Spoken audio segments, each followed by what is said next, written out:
其實識咗琪琪好耐㗎啦。中山鍾太最初有琪琪嘅時候咧，咁佢都知道有阿琪琪有罕有病啦。咁佢一種病叫龐貝氏，真係好罕有嘅。係啊。媽咪。咁但係咧啲醫藥費咧就好貴。咁當時咧我哋都即係好辛苦，咁啊中山鍾太即係周圍去撲啦。咁到今天琪琪都成5歲幾啦。冇啦，啱讀完舊年9月喎，舊年7月。咁但係翻去嗰度係日間中心。佢去咗咩？去咗亞利山大街。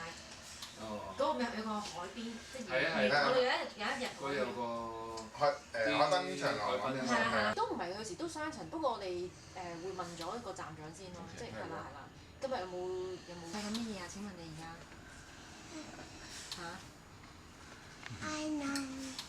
切啊！剪都得㗎喎，女。可以喎，呢個都。但係其實佢智力係一般同我哋冇分別嘅。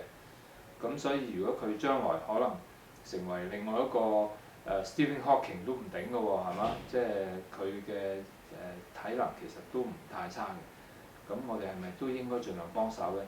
咁我覺得喺公共政策度咧，其實而家我哋係好缺乏。我哋淨係考慮成本效益，就覺得呢啲藥太貴啦，就病人自己搞掂，搞唔掂咧就真係你死你賤啦咁。最直接就政府啦。但係如果政府唔喐咁樣，其實琪琪同普通小朋友一樣，你見到佢都好中意玩㗎啦，佢玩泥膠啦，即係佢不斷接觸個世界。佢真係同所有嘅小朋友冇分別嘅。咁我哋好似喺度而家要決定佢可唔可以活下去。琪琪就冇選擇嘅，但係個社會咁有錢，我哋完全可以有足夠嘅能力去俾藥佢繼續活下去。咁但係即係我哋而家點呢？其實呢一個咁嘅政策呢，都爭取咗好耐。7年前到呢，其實呢班嘅黏多糖啊，或者其他嘅罕有病嘅小朋友呢，根本呢政府就完全唔包佢嘅藥費嘅。咁我哋過去都爭取咗成5年，最後政府呢就改變咗個政策，就都話 OK， 呢啲藥呢都可以擺落個藥物名冊。不過呢，由於佢咁貴呢，就個別個案處理，即係每個個案呢都需要個醫生建議，然後呢由一個委員會去決定嘅。咁琪琪呢，而家正係面對呢個困難。咁我覺得呢個唔係一個我哋香港社會應該咁樣去對待呢啲小朋友嘅一個方法。其實對於個社會嚟講，琪琪或者甚至每一個小朋友，佢嘅生命咧都係無價嘅。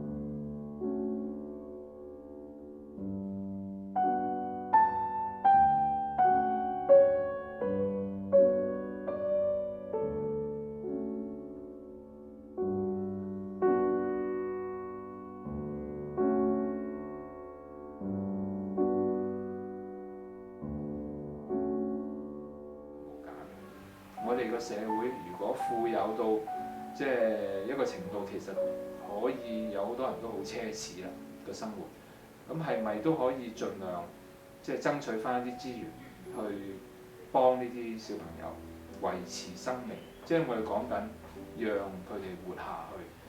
咁即係可唔可以大家都幫幫手咧？咁